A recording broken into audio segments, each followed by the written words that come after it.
All right, you heard the sirens, Aaron. It's an emergency podcast here on the Vancouver Hockey Show. That's right. We hear them in the background. They're coming for you. They're coming for Jim Rutherford as he pulls off another. Well, Rutherveen, let's put it that way. Let's give Patrick Alveen his due as well as the Canucks pull off another big trade. They bring in Elias Lindholm, and it's a big package going to Calgary. We'll unpack all of it, but I want you to hear this first. Because earlier in the day, Jim Rutherford was on radio in Toronto on the Overdrive show, which of course is broadcast nationally on TSN as well. And I think he tipped his hat when he was asked by one of the hosts, are you going to make a trade perhaps before the All-Star game? I'm not going to share anything with you, but we may not even wait till after the All-Star break. and I love how the guys just laughed at him. Like, oh yeah, that's funny, Jim. They followed it up a little bit, but 2 hours later, Elias Lindholm is a Vancouver Canuck. So let's bring in JD Burke from Elite Prospects. So the Canucks bring in, as I mentioned, Lindholm, and they send out a package that includes a couple of prospects. So that's the reason why I wanted to get JD in here as well. Also that first round pick, which perhaps you might have a couple of names for the people that the Flames could be looking at. That'll be probably somewhere around 25 to 32 if they're lucky this year. But just the trade as a whole, and I'm going to get you to help me with it, JD, because I do not know how to pronounce Hunter Brzustewicz. So it's he's told people that it's Brustewicz, but sometimes with these European names, they'll just tell you what the easiest thing to say is so they can be accommodating. Yeah. Like Nicholas Jensen was the best about this in Vancouver. He told everyone it was Jensen, which it patently was not. It was Nicholas Jensen. So Brustewicz works, but it's probably Brzustewicz, one of those two. In the end, for Jensen, it was irrelevant though, right? Ultimately. They just called him Jokerit when it was all said and done. That's the KHL team he played for. Joni Jurmo is going as well. Joni or Yoni? I can't. Joni. Joni, there you go. Funny twist. He plays for Jukurit in Finland. All comes full circle with that one. Joni Jurmo, I mean, that's just a throw-in. It was the signing rights. I don't even believe he was on an entry-level deal. Third round pick in 2020. I actually liked him at the time. We had him in the second round at EP. Has size, 6'4". He's mobile, but the lack of hockey sense has kept him from Finland's national team. It's kept him from progressing through Liga. And ultimately, it spelled his downfall as he didn't even get to the AHL, which you don't often see from someone drafted in that range. So, you don't have to worry too much about that one. My first thought was maybe they took on the contract to help the Canucks, as teams will sometimes do, as kind of a sweetener. Yeah. But no, he wasn't even on an ELC. So somebody in Calgary must have seen something, must have had an eval on him from the draft that they've maintained all these years later. But you don't have to lose a lot of thought on that one. The only prospect that demands much thought really is Brzustewicz. And so let's unpack him a little bit here. Does he lead the OHL in defenseman scoring? Because he's got 69 points in 47 games. And I mean, that's got to be up there, right? Yeah. Well, he led the whole OHL in scoring at one point. Wow. Not just defenseman. He was only recently surpassed by his teammate, Carson Rekoff, Seattle Kraken second round pick. Brzustewicz, I liked him a lot when the Canucks took him at 75. I mean, we had him in the 50s at EP. And, his offensive sense has always kind of popped for us. It's why we coveted him in that range. It's why I liked him when the Canucks took him, endorsed the pick thoroughly. But ultimately, there are some elements of his game that could make the projection to the NHL a little bit fraught. The way he produces offense is in a way that usually fits within Canadian junior hockey, but doesn't necessarily scale up.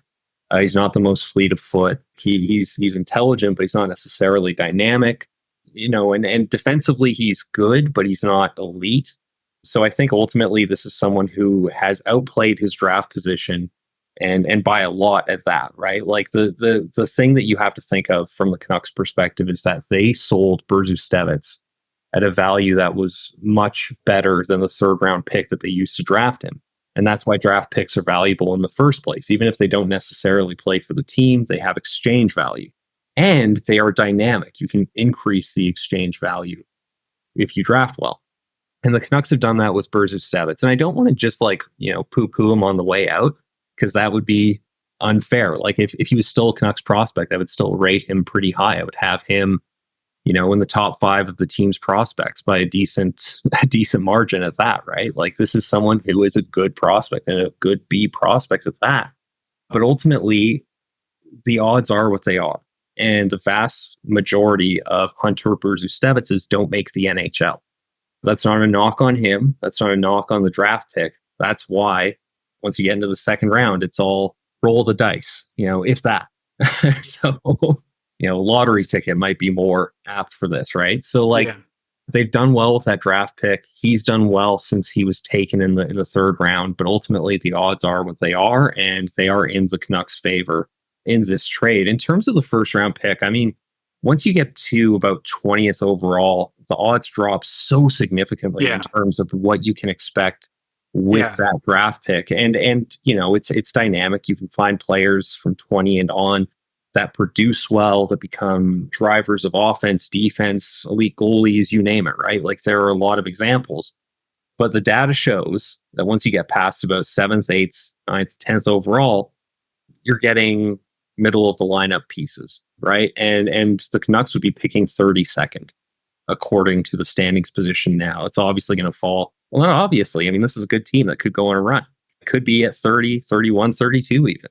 But in that range, you're not getting someone who is going to help your core in the next 2-3 seasons, might not help them at all. I think Cam Robinson, when he had his mock draft on EP Rinkside, he had the Canucks taking Sacha Boisvert, who is a Canadian prospect. He's a forward. He plays center at Muskegon, probably playing on the wing in the NHL. And I like him a lot. That's an example of who they could have gotten that spot, just pulling out a name. But, his path is fraught as well because he doesn't have dynamic NHL speed. He's going the college route. He's going to North Dakota. In fact, we saw some similarities between him and Brock Besser, funny enough, who outplayed his draft position. So maybe don't worry. Or maybe what was Brock again? Was he like 26th overall? Yeah, 26. Yeah. And that's essentially put it this way. The Canucks finished 32. That's a hell of a season. You won the Stanley Cup. You don't complain about any of these trades. You don't even complain about the Kuzmenko extension, which was ill-advised from the moment it was signed. I don't know about that. I'd push back on that. I think at the time that they signed it, I think the majority of the fan base, and including myself, thought it was a home run. We'll get to Kuzmenko, though, in just a moment here. I love looking at the first round because even my nephew, who's out in Ontario, and he doesn't pay a whole lot of attention to the Vancouver Canucks, but he was asking me about the trade, and he's like, "Oh, first round pick." I'm like, "Yeah, first round picks, though, they're sexy. They are. But 1 to 15, you should get a premier player. 15 to 32, or maybe 20 to 32, I don't know. You can argue it.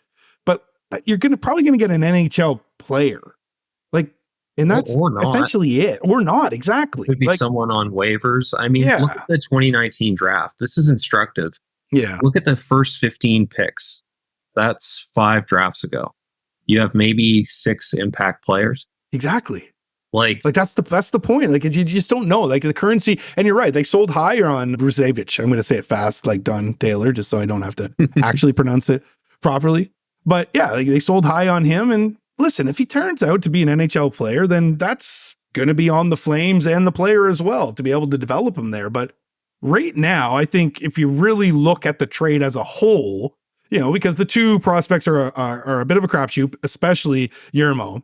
4th round pick. You don't have to think about him at all. Yeah, exactly. So you're looking at a first rounder and Kuzmenko for Lindholm. There are Canuck fans and Flames fans on Twitter just absolutely Dominique Wilkins tomahawk dunking on one another. And the thing is that Dikembe Mutombo is coming out and blocking all of them because nobody fleeced anybody in this trade, I don't think. I think really it was a pretty fair trade, especially if it is just a rental for the Canucks and Lindholm. Yeah, I mean, for me, I saw Lindholm as something of a distressed asset. He wasn't producing up to his usual standards. His two-way play, touch below. His two-way play had declined, not precipitously, but a little bit, right? And you kind of he's so difficult to get a handle on because you look at his 2022 season with Gaudreau and Tkachuk. Yeah. And the way that Outlier. elevated Yeah. his profile so well above his actual quality as a player, right? Like he was second in Selke voting. And how has that aged? Not particularly well. But when you fall from those heights, you still have a lot of room to be a good, useful player, and that is Lindholm. And so I think ultimately they got fair value, both sides. I think that this is comparable to Bo Horvat, for example. If you look at these two trades, awfully identical in terms of the assets being moved out, moved in. You could say Kuzmenko might have more exchange value to the Flames one season from now, but not every team has the salary cap capacity to take on that asset, right? So that depresses the pool of teams with which you can make this sort of trade, and then Burke is a good analog to Atu Ratu, first round. And this first round pick is less significant than the one that the Isles parted with for Horvat, right? So like it's about identical, and it's about identical to Ryan O'Reilly to the Maple Leafs. So it fits with the norms established within the market. For me, like I'm a little bit reticent to be like, oh, this is a home run, because I do think that Lindholm is not quite as good as some would have you believe. Like, but he's better than Kuzmenko. He is. Well, and he's Especially better than season. Pius Suter critically, because what he does is Pius Suter's got more goals than them this year, though. Yeah, that's true. I mean, We'll push back on point that. wise, yeah. Yeah, and yeah. Well, what this will allow you to do is keep that Lotto line on the first line. You can move Suter to right, left wing. You can have Mikheyev or someone useful, perhaps. Hold on. That's where you're going? See, that's not where I'm going. Well, no. I think where are you going? I think the Lotto line proved that they can't load it up. I don't like they can't. Like, how many games has Ilya Mikheyev gone? 17 now. I looked it up without a goal. So you can't have Elias Lindholm, who, as you mentioned, is having a bit of a down season right now, just 32 points in 49 games. I believe that's a 54-point pace, which elite prospects would have that. But my point is that you can put Lindholm, Mikheyev, and Suter together. I don't think you're putting Lindholm in a good situation at that point. Do we think Rutherveen is done, though? Well, we could get to that in just a moment. Because Kuzmenko's salary exceeded that of Lindholm's, which creates a cushion. Yeah, they've got one. Okay, so I do need to apologize to my listeners as well, because on last Mondays, I'm sitting there like telling the people, the Canucks got a projected LTIR space of 3.4. No, that was the LTIR that they've used. The cap space that they actually have was only around 1.2. It's at 1.8 today with the Lindholm trade. So yes, you're right. There could be a move there. I've suggested a name like Anthony Duclair. He only makes $3 million. I just watched him. I have the Ducks and the Sharks on right now. I don't even know why. But I do. Sicko. I am a sicko. That is nothing on right now. But I believe Duclair scored tonight. Regardless, there, and that's just one name. And Duclair, I really like. And me too. I'm gonna give you some dap for that, because he adds team speed. Great hands. I mean, he has hands. He's physical. He can perform in the playoffs. And when the Panthers traded him, I was actually kind of surprised, because you could tell that they lost a speed dimension from the lineup when he was out with injury for, I think it was like the first 3-4 months of last season. Yeah, he had his best season the season before that. He scored 30 goals. But I don't believe that they didn't trade him, though. I believe he signed with San Jose in the offseason. I could be wrong about that. Regardless, it doesn't really matter. Oh, yeah, you're right. He was traded Steven Lorentz stuff. Yeah, fifth round pick. So they could sign Evan Rodriguez, I believe. Yeah. But there's a guy, he makes $3 million. With the Canucks at 1.8 with cap space left, like the Sharks are one of those teams that probably will be willing to eat some salary right now as I pull them up. Yeah, they got tons of cap space. They got $4.6 million in cap space right now. So, and it says on their deadline cap space could be 8.6. I don't know. That's math. I'm going to stay away from that. But the point is this, is that, Duclair like that. I mean, that could be a guy. That's just one of the guys, but they could be shopping in that sort of, bin. What about this though? What's the future for Mikheyev? Like, is his seat getting hot right now? Like, should he be on the block? Delaying that surgery sure has aged well, huh? Yeah. How's that working out? It's not even that. It's just the fact that they free agency. You're always going to overpay in free agency. And they did with Mikheyev, whatever. But now how do they feel now about him? Like, you're right. Like, are they done? Well, I think that what's interesting is that they've moved away from Mikheyev with Pettersson. And I actually like the skill level deficiency between the two was pretty apparent to everyone with eyes who could see. But one thing Mikheyev did well for that first line was puck retrievals. He could get in on the forecheck. He could force bad decisions from defensemen. And the first line could operate with him in that capacity. And he seems to be lost on that second line. And he hasn't seemed to have found that groove, that role that suits him and suits his abilities. And I think part of that is the lost foot speed. I mean, you go through an ACL, you're supposed to, 2 years before you're back to where you were prior to that injury, if you return at all. So, I think that's part of it, which I do think makes him interesting as the deadline approaches. Like, could you sell him to somebody like St. Louis? Who usually they don't do full tear down rebuilds. They usually do rebuilds on the fly. That's how Armstrong operates, right? Like, you look at the Sharks, they have the cap space to take him on, turn him into an asset in a few seasons. Like, you may have to get creative with this. You may have to part with additional assets to accommodate such a trade. But I do think it's within the Canucks' capacity to do that because he only has the 2 seasons left. It's just about finding the right fit. And it would fit with how Rutherford has operated prior to this stop. I mean, the Hurricanes in, 06, 07? Everyone talks about him reinventing the second line at the deadline. Well, if you get Lindholm, you dump out Mikheyev to bring someone else into the fray. That's reinventing the second line. But there is a risk in that, though, with the player that you bring in. Like, we brought up the name Duclair, so let's just use him as an example. Mm-hmm. Is he an upgrade over Ilya Mikheyev this year? Yeah. Like, Mikheyev's struggling right now, but like, Duclair's not having a good season either. I believe he might have scored his 9th tonight. I'll look it up whether he scored tonight. If you can get 4, I saw him skating towards the bench. So like, we have to adjust he didn't for score San tonight. Jose. Sorry, my bad. He didn't score tonight, but still, he regardless, he's out not having a great season right now. But also too, then there's there's one thing to sort of look at it just in this year's scope. But like, what does it do for next year? And we know that next year there's a lot of work to be done.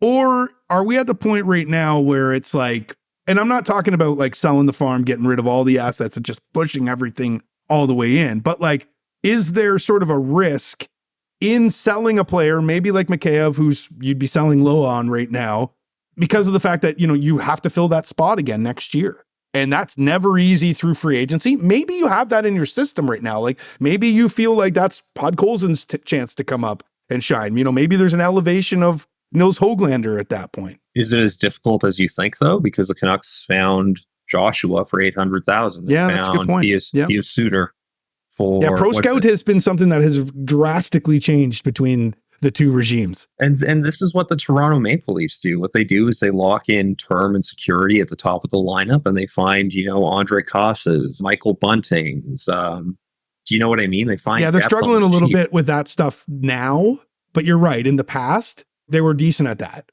Yeah. This season's not a great example for them, but you're right. Like, you want to try and find that value, and that comes down to your Pro Scout. Like, Dakota Joshua is likely going to price himself out next year. Just because of all the work that the Canucks need to do, right? Yeah.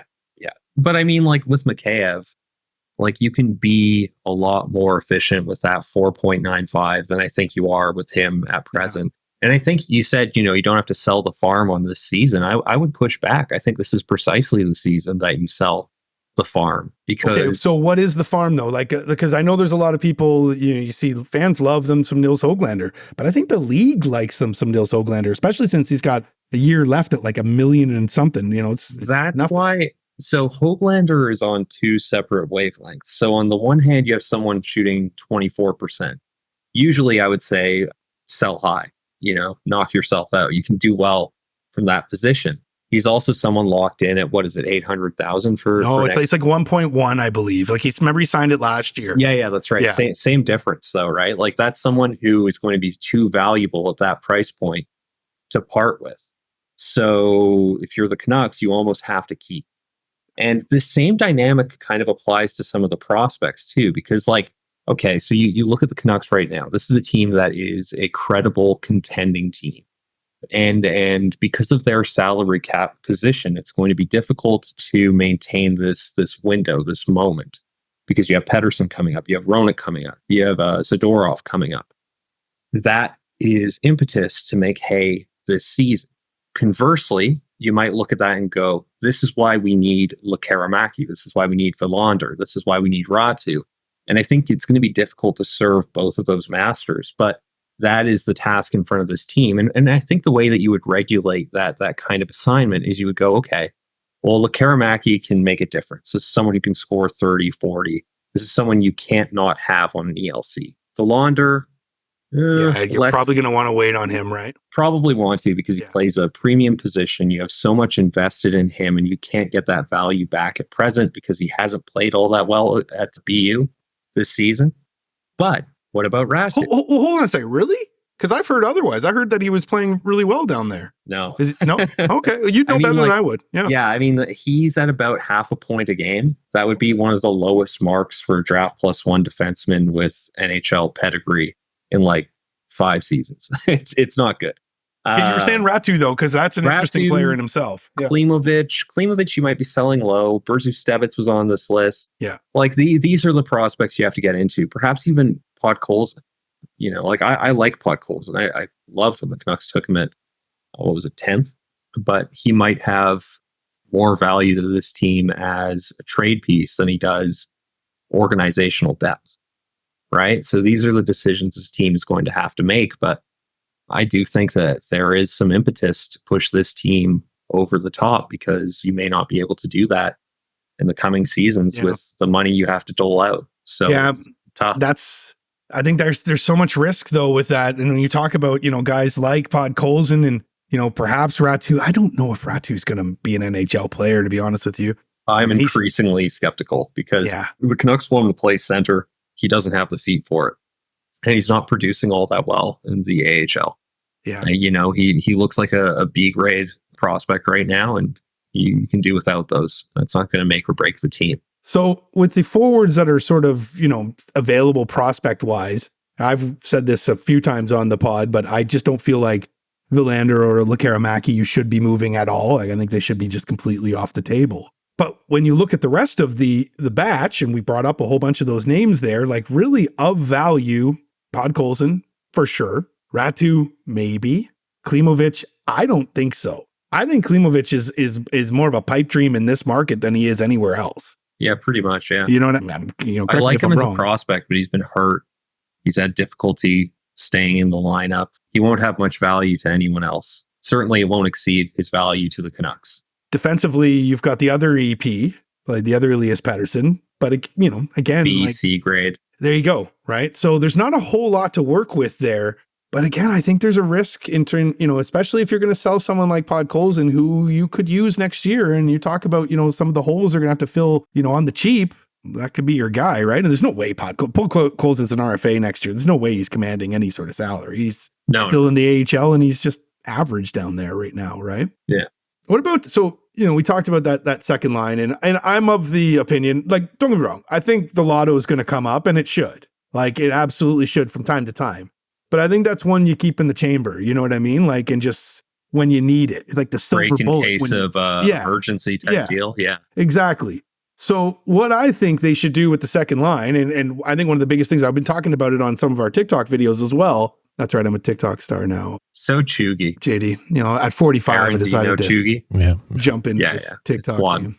I don't know what you're talking about. But chemistry with EP40 is something that I was been talking about, just leading into players like, I thought that Lindholm would be the right guy, and I'm not, I wasn't really stating anything too crazy at that point. Like I thought he would be the right fit for them. I didn't think Gensel was going to be the right fit. Just there was a lot of reasons why, but just chemistry with Elias Pettersson is really, I think, the biggest thing that the Canucks really need to develop right now is somebody that's got some. We saw it last year with Kuzmenko. They were able to work well together. This year, when he goes down and was playing with the two Russians, it just wasn't working. Like Kuzmenko hadn't scored in 13 games, and now he's out the door. And as I mentioned, Mikheyev is 17. So to me, the biggest key was finding somebody to play with Petey when he's not with the lotto. And you can't break up Miller and Besser right now. Like they're a great duo. Suter has gone up there and has been able to do his thing a little bit. But I think that if you can get Lindholm and Petey sort of cooking together, and we'll see what comes of the other winger, whether it's Mikheyev and perhaps somebody else. But I think the biggest key right now for the Canucks in bringing home Elias is to get him some chemistry with Elias. So you want him on the wing? One or the other, either or of them. Well, right. And you can shift that around because of, whatever dot you're in, obviously Lindholm's great in the face-off dot as well. So, and Petey's played wing before. Like, they're both versatile. They can do so much of his value is that you have a credible top six, that you have someone who can drive play on each line, which they haven't had this season. Yeah. And that's why I think Lindholm is a great fit. Like, he's having a tough year. If you look at Calgary right now, like, they got Nazem Kadri and with Blake Coleman down the middle, I believe, already. Huberdeau's corpse. Yeah. They're dragging around the corpse of Jonathan Huberdeau every single night. All $11 million. All $11 million. He's got money falling out of his pockets while he skates down the ice. And sounds like change going through your pockets, kind of, exactly. As he skates. But yeah, that to me, like, that I think if you can get those two sort of cooking together, like, that's your good mix at that point. We all know about that third line. Like, no, they don't want to touch it. Like, it's so funny too, as we sort of, break down guys that are carrying a bit too much money and perhaps aren't playing to their value. We haven't even mentioned Connor Garland because he's exceeded that now. Like, he's almost I shouldn't say untradeable, but untouchable. No, I think he is. Yeah. Because they need him driving that third line. Of that middle six. So point is this, you're not going to touch that line. You got it. Like, you have to, like, Lindholm and Petey, it is so key that they find some chemistry together, because I don't think you're breaking up the duo of Miller and Besser, and I don't think you should. I also think that you're playing with fire if you're just going to load up that first line and just, let your second line sort of get buried. I mean, with Lindholm, like, he's shown that he can play with top talent. His whole reputation is built on it. It's true. It's true. And rightly so. I mean, he's second in Selke voting, 40 goals that season. He can play with elite players. We just have to hope that he's the right one for Pettersson, who, in a peculiar twist, has had some difficulty. Like you just talked about it. Like, you can't just plug and play anyone with him. Like Garland didn't work with him and somehow works with Bluger. Makes sense of that. Lafferty worked well with him. Well, I think one of the reasons haven't, like, it's difficult. Like, it's not just about quality. It's about fit. It's about specifics. It's about inputs. Yeah. And that's just to your point about Lindholm with EP. I think the third line works because it's like a workman type line, and that's what you want from your third line. But, like, Joshua gets in on the forecheck. Bluger loves to get in there and fish out pucks. And then Garland's just so sneaky, right? He just tries to find that little open ice because he's a water bug. You don't know where the hell he is. So, yeah, no, I can see why, actually, I shouldn't say I can see why Connor Garland and Elias Pettersson haven't had any chemistry together, but I can see why you just wouldn't want to split that up at all. All right. Well, we sort of talked about it a little bit here, but, like, so are they done? Because I don't think they are. We talked about, maybe they'll tinker with some more with that top six. But, more than anything too is, like, there were those rumors about Zadorov this week, like whether he was on the trade block, which came out of nowhere, by the way, for at least for me, and I think caught the Canucks management off guard as well. And I know Dollywall has been, echoing the agent, saying, like, no, Dollywall echoing an agent. Exactly right. I don't know. That sounds fake. I mean, come on. But so, like, to me, Zadorov, even if he walks, I'm fine with that. They paid a rental price. Yes. And it could be what saves them from an ill-advised extension. Great because point. The moment they sign him to that deal, based on what he is purportedly asking for, that's your new Tyler Myers. You know what I mean? Like, that becomes your tall, inefficient contract who is going to start as a borderline second pair defenseman and age into not that. So Myers has played well. I have to... But issuing a correction on my previous, like, years of commentary, I do have to hand it to him. But we know why he's playing well now, because he's not being asked to do too much. Exactly, he was always being asked to do too much. I'm so glad that you brought up the Myers contract, because I was talking to producer Aaron about that the other day, just saying, like, they're about to get out from underneath the Tyler Myers contract. Like, the Zadorov one will just be that again. Like, he's going to want 5 years. Plus, and I think he'd be reaching if he wants plus than that. But that was what Myers got, right? Myers got 6. I don't think Zadorov's going to get 6 just because the market was different back then. Yeah. But again, like I would be really reluctant. So, like I said, like if he walks, he walks. So be it. That's $3.75 million that opens up at that point. But looking at that defense, and I think both of you now, as we've talked about it, like I think we both assumed Zadorov will be here, and that's a good thing. But did they need one more piece? I know Noah Juulsen's played very well, for Noah Juulsen, and you got to like what you're getting out of him. Commendable. But you know how the playoffs work. You need that depth. Now, as you look at the Canucks as well, you got Friedman there. He's played plenty of NHL games. You've got Matt Irwin down in the minors, who have we even got a taste of him this year? Has he even played an NHL game yet this year? Game, I think. I don't know. Used to be a great depth defenseman. But is that enough? Like, do you think maybe they'll go and get one more depth guy? Like, and at that point too, like, you're probably looking at draft picks at that point, and they're starting to get a little bit thin with the draft picks. They're out of first and the second now. They got their third, they got Jersey's fourth, and then they've sold off their fifth as well. So they don't have a third rounder after next year for the next 2 years too. So like that's sort of where you're going to be, slinging your draft picks at that point. If you're looking for a depth guy, maybe you might be able to move him for a fourth or something like that. But again, it feels to me like they just need one more piece on defense as well. Well, they've been so good for so long that it makes sense that they don't have a lot of draft capital just kicking around. You have to take Is that a thank you, Jim? Yeah, let's keep it to that. But no, in terms of what they have to do to upgrade, I mean, the Zadorov rumors kind of made sense because, like, you don't want to be too nitpicky when a team's like 20-5 in its last 25 games, something like that. But like, he genuinely hasn't played that well in January. Like he hasn't been to what against the Blues, was it? Yeah, in the third period there. He's just not playing that well. And this was my concern, is that if you have him on a third pair, he can handle those minutes in that role adequately and perhaps even drive play for you in that role. You put him onto a second pair and it just doesn't work. And we know this because the sample is significant enough that we can see this through multiple teams, multiple stops. So when his name popped up, I was like, well, yeah, this is a contending team. 3.75 is it for a 5-6? Like, because Soucy showed up and outplayed him immediately. And so at that point, like, is he the most efficient use of cash in this environment with all that's at stake? Like, perhaps not. And if you wanted to bring in, say, Chris Tanev, well, even out the handedness. The problem is you can't send Zadorov back to Calgary. Like he left on bad terms, as he has with a few teams, I should point out. He's got no protection, dude. I know. But wouldn't that be something? So come crawling back, have you? Yeah. Wouldn't that be something? Yeah. I mean, like, if you're looking to trim fat, like, Zadorov makes sense. Like, who else? Yeah, but he also makes sense for me to ride the wave and just let him walk.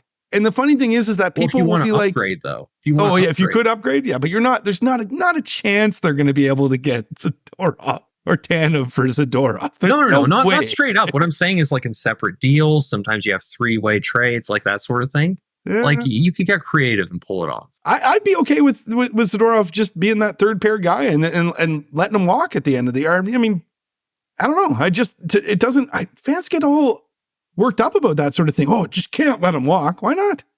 Opens it up the cap space, and they're gonna need it. Like the way Elias Pettersson's going right now, and this is a conversation for a different pod, but the way he's going, like, that number is gonna be big, and Hronik's number is gonna be big as well.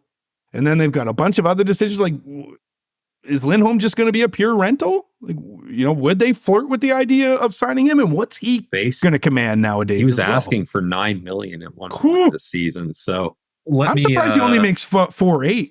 To be honest with you, when he came in on the trade, I was like, oh, like, what's the dollars on that? And then I'm like, Kuzmenko was making more. Yeah. Well, he was signed before his blow up. Yeah. But I mean, like, if Lindholm wants 9, then I will evoke the memory of my distant relative Brian Burke and drive him to the airport myself. Yeah. I was gonna say you're nicer than me. I was gonna just call him an Uber myself. But oh man! All right, JD. Well, I think we did it there. Did it justice? Are you gonna miss Kuzmenko at all? You know what? Like, respectfully, no. Like when he pulled that stunt at Pride, like I'm sorry. Like I hear you.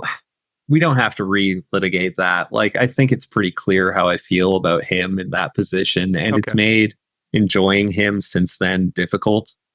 And now if you're a part of that community in Vancouver, you don't have to suffer that. So I'm happy for you. I'm happy that we don't have to have Milstein pretend that this is like Mario Lemieux being benched. Like it's all good for me. What do you think Kuzmenko's future is in the NHL? He'll be fine, to be honest. Like I just don't think he was a fit with Tocchet. Like this is still somebody who's really talented. I even think he would have eventually figured it out in Vancouver, to be honest. Like he had chemistry with Elias Pettersson. He's intelligent off puck. I just don't think that the north-south style of Tocchet hockey accommodated his skill set particularly well, and the demands defensively fit him particularly well. So I think he'll be fine. In fact, I think for Calgary, you might be pretty happy about having him in this trade because you can sell him for 2.75 at next deadline, maybe get a first if you rehabilitate his value. Is he going to be 39 goals at any point in his career? Like I think it depends on the team. Like if he was to go to San Jose, he would, He won't, because he didn't up his shooting volume with the Canucks, and you can't reliably finish at 27%. Steven Stamkos is like the gold standard for efficient finishing, and he was like 15. So I just don't buy that Kuzmenko was that times 2 almost, So like he'll settle in at about 50 points probably, perhaps not that with Calgary because he doesn't have anyone to really work with. But if they can get him into 40, 45, sell him at a discount, like he'll be a good asset for them. And on a contending team, I think he'll do reasonably well. It'd be interesting to see exactly where the Flames do play him. They did well with Sharangovich. He's having himself a good season this year. So we'll see if he can find himself any chemistry there. But yeah, farewell to Andrei Kuzmenko, even if JD's going to kick you in the ass March on the way 23rd, Andrei Kuzmenko night. No, so, that's right. Yeah, they'll have Andrei Kuzmenko night down at Rogers Arena.